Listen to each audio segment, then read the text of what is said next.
এবার 5 দফা দাবিতে আগরতলা প্যারাডাইস চৌমোহনীতে ত্রিপুরা ক্ষেতমজুর ইউনিয়নের গণ অবস্থান, চলছে গান বাজনা।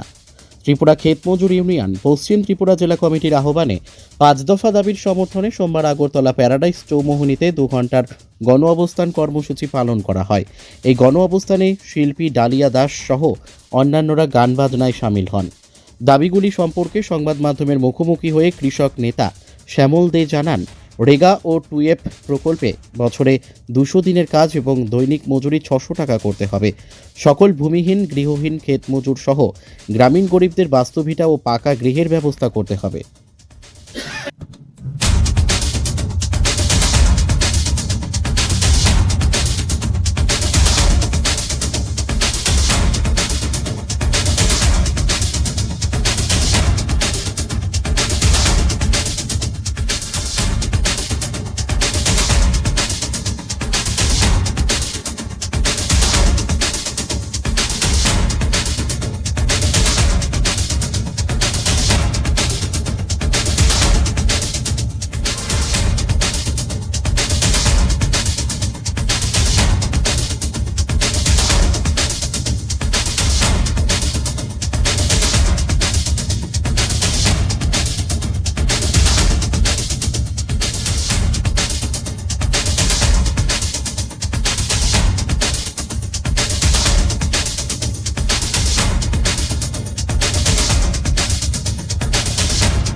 ইউনিয়ন রাজ্য পরিষদ জনজীবনের 5 দফা দাবির ভিত্তিতে 2 ঘন্টা গণ অবস্থান সংগঠিত করার সিদ্ধান্ত আমরা গ্রহণ করি।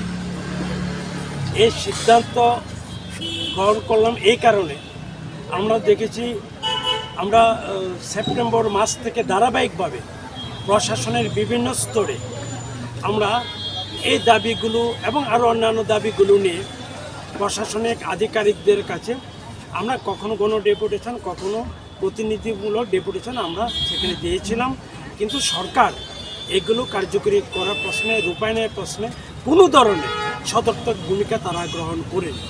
আমাদের 5 দফা যে দাবি আমরা গ্রহণ করেছি, যে জায়গাতে বছরে 200 দিনের শ্রমদিবস সৃষ্টি করতে হবে, তারপরে দৈনিক মজুরি 600 টাকা করতে হবে, 200 দিনের কাজ আর দৈনিক মজুরি 600 টাকা সেখানে করতে হবে। দ্বিতীয় দাবিটা হচ্ছে ক্ষেত মজুর সহ সমস্ত ভূমিহীন, গৃহহীন যারা, তাদের ভূমি বন্দোবস্ত ব্যবস্থা করতে হবে, গৃহের ব্যবস্থা করতে হবে এবং সরকার গৃহ নির্মাণের জন্য যে টাকাটা বরাদ্দ করেছে বা বরাদ্দ করে এটা খুবই কম। তা আমরা বলছি এটা কম করে 5 লক্ষ টাকা করতে হবে, নতুবা পাকা ঘর নির্মাণ করা যায় না। আমাদের তৃতীয় দাবি হচ্ছে যে দলিত, আদিবাসী এবং নারীদের উপর ব্যাপকভাবে সেখানে অত্যাচার, সামাজিক নির্যাতন বেড়ে চলেছে। এটাকে অবিলম্বে বন্ধ করতে হবে। যারা এই কাজগুলো সংগঠিত করছে তাদেরকে দৃষ্টান্তমূলক শাস্তির ব্যবস্থা করতে হবে। তারপরে আমাদের দাবি হচ্ছে ভারতবর্ষে প্রায় 20 কোটি হচ্ছে কৃষি শ্রমিক, ক্ষেত মজুর, তাদের জন্য একটা কেন্দ্রীয় আইন সেখানে প্রণয়ন করতে হবে। আর আমাদের সর্বশেষ ডিমান্ড হচ্ছে সাম্প্রতিক যে বন্যা হয়ে গেল, বন্যায় যারা ক্ষতিগ্রস্ত তাদেরকে সাহায্য করবার জন্য কি কেন্দ্রীয় সরকার কি রাজ্য সরকার, দুটো সরকারকে সেখানে কার্যকরী ভূমিকা পদক্ষেপ গ্রহণ করতে হবে। এই দাবিগুলো নিয়ে আমরা গোটা রাজ্যে আজকে 2 ঘন্টার গণ অবস্থান কর্মসূচি সেখানে রূপায়ণ করেছি। ত্রিপুরাতে নেশার বারবারন্ত ক্রমাগত বেড়েই চলছে, এই বিষয়টা নিয়ে আপনি কি বলবেন? হ্যাঁ, এটা ঠিক যে এই সময়ের মধ্যে যেটা দেখা যাচ্ছে অল্প বয়সের যারা ছেলে এমনকি মেয়েরা পর্যন্ত সেখানে নেশায় সেখানে আসক্ত হয়ে যাচ্ছে, বিভিন্ন ধরনের নেশা সেখানে একেবারে বলা যায় বাজারগুলো ছেয়ে গেছে, বিভিন্ন পাড়ার মোড়, বিভিন্ন জায়গায় এগুলো দেখা যায়।